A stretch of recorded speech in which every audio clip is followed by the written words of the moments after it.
The reason Batman dresses as a bat is to prey on the fears and superstitions of criminals. Basically, he wants to be scary. And this fear and myth have in large part come from the legends of vampires. In fact, a lot of people actually believe that Batman is a vampire. I'm not a vampire. Seriously?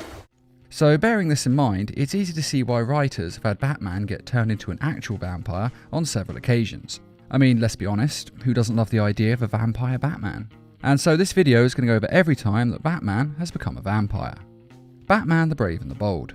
Let's start with the time that's probably the most fun. In this version, Batman is bitten by a supervillain vampire and magically transformed. He then lures the Justice League to the Watchtower so he can feed on them, and one by one he turns them into vampires as well. But not before giving us some great superhero fights and showing off all of his vampiric powers, including being able to turn into rats and turning into a cloud of smoke. Some old school vampire abilities. This show was basically a love letter to the Silver Age, and this episode is a love letter to all the classic vampire films of old, and I highly recommend watching it. Though sadly, in the end of the episode, it's revealed that all of this was an hallucination brought on by the vampire's venom, and so none of it's real.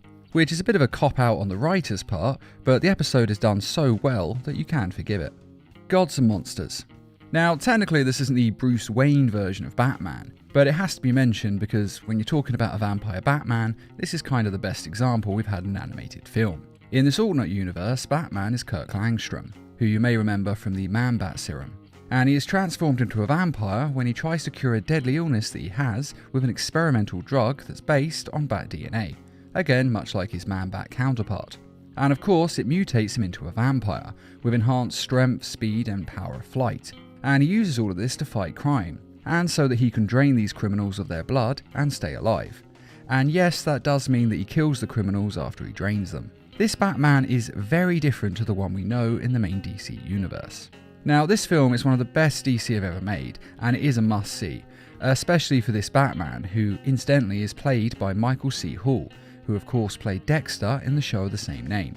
And I have to say that is a genius bit of casting, and he plays the part perfectly.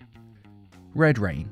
Possibly the most famous vampire Batman story there is from the comic where he first faced off with Dracula, called Red Rain. Now, this is actually a trilogy made of 3 miniseries, and in the first one, Dracula comes to Gotham looking to turn the citizens into his army of Night Stalkers and rule Gotham.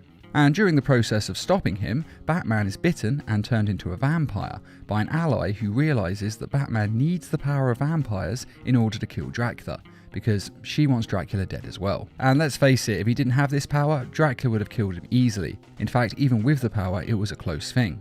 Now, Batman has not become a full vampire, as his ally doesn't drain his blood, they've just bitten him, meaning that Batman could potentially be turned human again.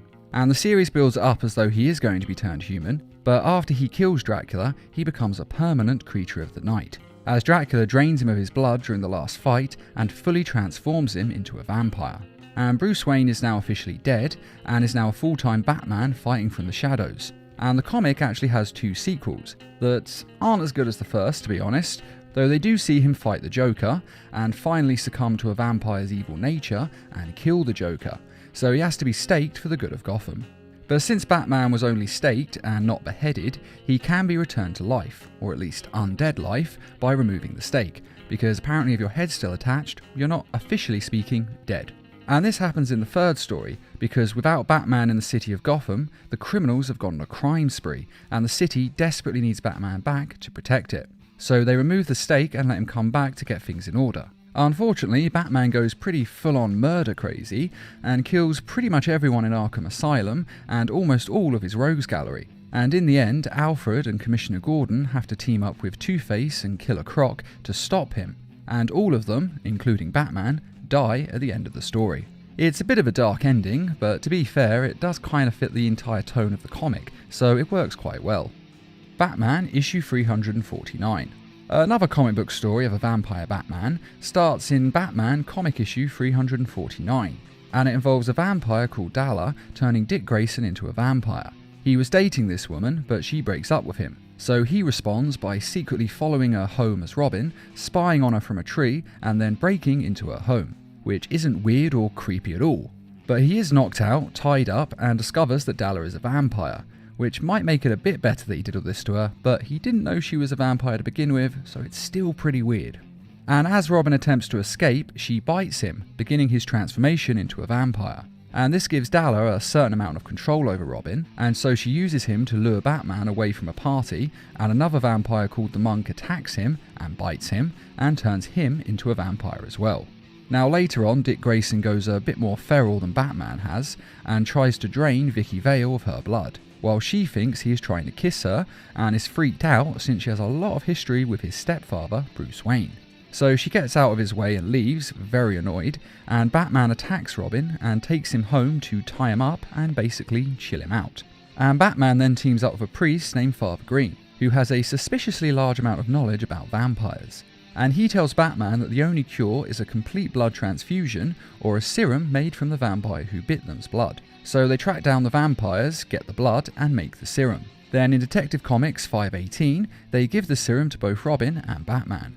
And in Batman Gotham Knight, there is a kind of vampire Batman. Some kids are telling stories of their encounters with Batman, and each is very different and very exaggerated. And one of the kids describes him as a living shadow who looks exactly like a vampire. Now, whether he is meant to be a vampire or not is not exactly made clear, but from the way he moves, looks, and acts, he is meant to be something like a vampire at the very least. Of course, he is also out during the daytime, which is usually a vampire no-no, but some vampires can come out during the day, so it is still possible.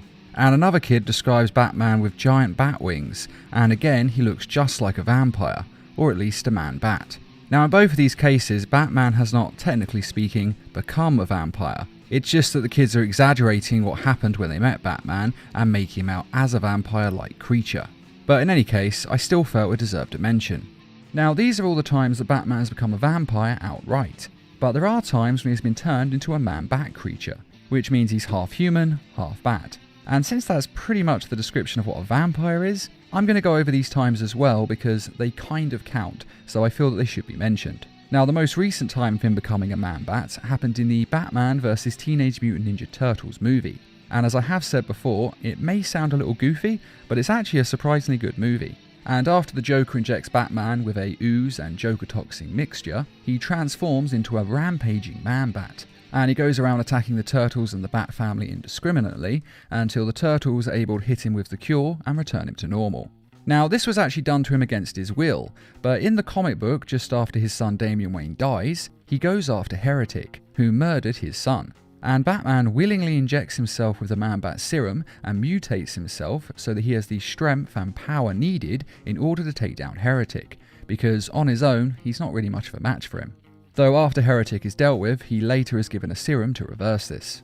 But it's not always a serum. In the show Batman the Brave and the Bold, Batman is trying to avenge one of his former martial arts teachers, and in the process is magically transformed into a Man-Bat creature. Although to look at him, he looks exactly like a vampire Batman, and it's pretty obvious they've drawn him to be this way, but it is actually possible here that he's not just a Man-Bat creature, but actually a vampire proper. After all, it is a mystical totem that transforms him, so it would make sense. Of course, it's hard to say as the transformation is never fully explained.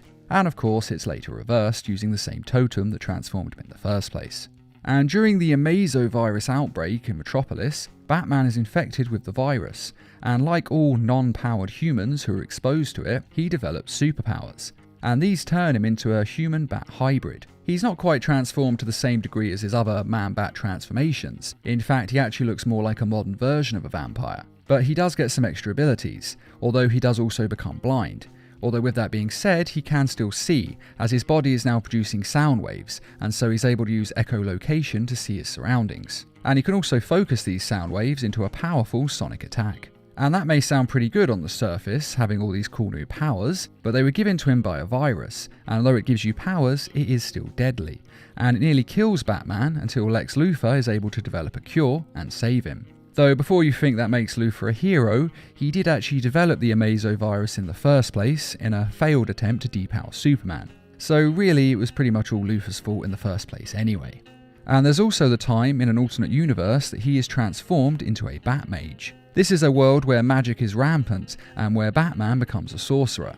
Now in this world, Cobblepot, also known as the Penguin, has killed his parents and cursed him, transforming him into a bat-like creature. which may just be a man-bat creature who looks like a bat, or it may actually be a vampire. It's never really made clear. In either case, it does still need to be mentioned, but seeing as how it's a world where magic is everywhere, it would kind of make more sense for it to be a vampire. After all, magic is pretty much where vampires all come from in the first place.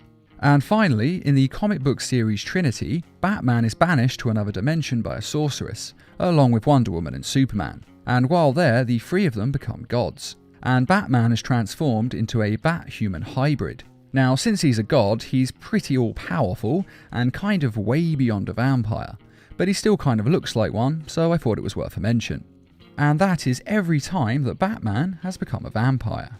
Now, personally, I think the best time is, without a doubt, in Batman the Brave and the Bold. Not only do we get to see him fight the entire Justice League as a vampire and turn them all into vampires, but he also has nearly every power that old school vampires have ever had. Not just super strength like most modern vampires, but shape-shifting, hypnosis, the ability to fly, transformation, and basically every Dracula-style magical power there is. So if you want to watch a really good time that Batman became a vampire, then start with this, as it's simply the best, at least in my opinion. But which one of these was your personal favourite? And are there any other times that you know of where Batman becomes a vampire? Be sure to let us know in the comments, and I'd just like to say a quick thank you to those who made this video possible by donating to the Needle Mouse Productions page on Patreon. And as always, thanks for watching, and feel free to subscribe, share, like, and comment.